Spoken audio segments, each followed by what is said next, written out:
పోలవరం నిర్వాసితులకు ప్రభుత్వం నిధులు విడుదల చేసింది. ప్రాజెక్టు నిర్మాణం కోసం సేకరించిన భూమికి పరిహారం అందించనుంది. కేంద్రం సహకారంతో అనుకున్న సమయానికి పనులు పూర్తి చేసేందుకు సర్కార్ అడుగులు వేస్తోంది.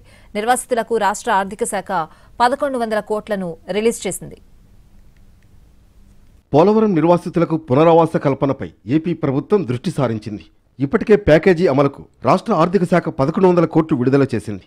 కేంద్రం అడ్వాన్స్గా ఇచ్చిన నిధుల్లో మిగిలి ఉన్న 1800 కోట్ల నుంచి ఈ మొత్తాన్ని ప్రాజెక్ట్ ప్రత్యేక ఖాతాకు జమ చేసింది.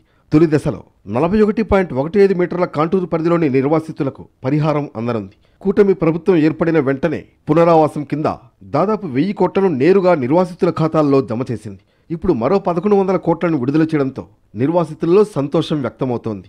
నవంబర్ నుంచి ప్రాజెక్టులో కీలకమైన ఎర్త్కమ్ రాక్ఫిల్ డ్యాం పనులను ప్రారంభించేందుకు రంగం సిద్ధం చేస్తోంది సర్కార్. మరోవైపు పోలవరం ప్రాజెక్టులోని డయాఫ్రమ్ వాల్ నిర్మాణ పనులు వేగవంతంగా జరుగుతున్నాయి. ఇప్పటికే 62% పైగా పనులు పూర్తయ్యాయి.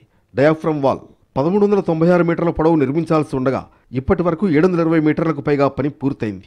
గోదావరికి భారీగా వరదలు వచ్చినా పనులకు ఆటంకం కలగకుండా ప్రత్యేక చర్యలు తీసుకున్నారు.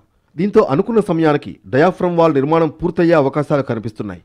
ఎగువ కాఫర్ డ్యాం నుంచి వరదల సమయంలో లీకేజీని నివారించేందుకు కాఫర్ డ్యాంకు సమాంతరంగా బట్టర్స్ డ్యాం నిర్మించారు.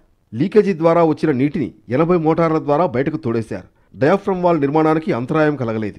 డయాఫ్రమ్ వాల్ మొత్తం భూమిలోని లోతు 66,000 చదరపు మీటర్లు కాగా ఇప్పటి వరకు 44,000 చదరపు మీటర్ల పని పూర్తయింది. ఎర్త్కమ్ రాక్ఫిల్ డ్యాం నిర్మాణం ప్రారంభించేందుకు అవసరమైన పనులు కొనసాగుతున్నాయి. నిర్మాణ ప్రదేశంలో మెత్తటి మట్టిని తొలగించి రాళ్లు ఇసుకతో ఆ ప్రాంతాన్ని పూడ్చే పనులు జరుగుతున్నాయి.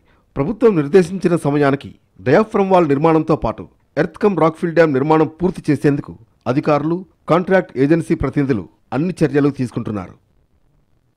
మొత్తానికి ఇదే స్పీడ్ కొనసాగితే కూటమి ప్రభుత్వం ఆశించినట్లుగా 2027 డిసెంబర్ నాటికి పోలవరం ప్రాజెక్టు పనులు పూర్తయ్యే అవకాశాలు కనిపిస్తున్నాయి.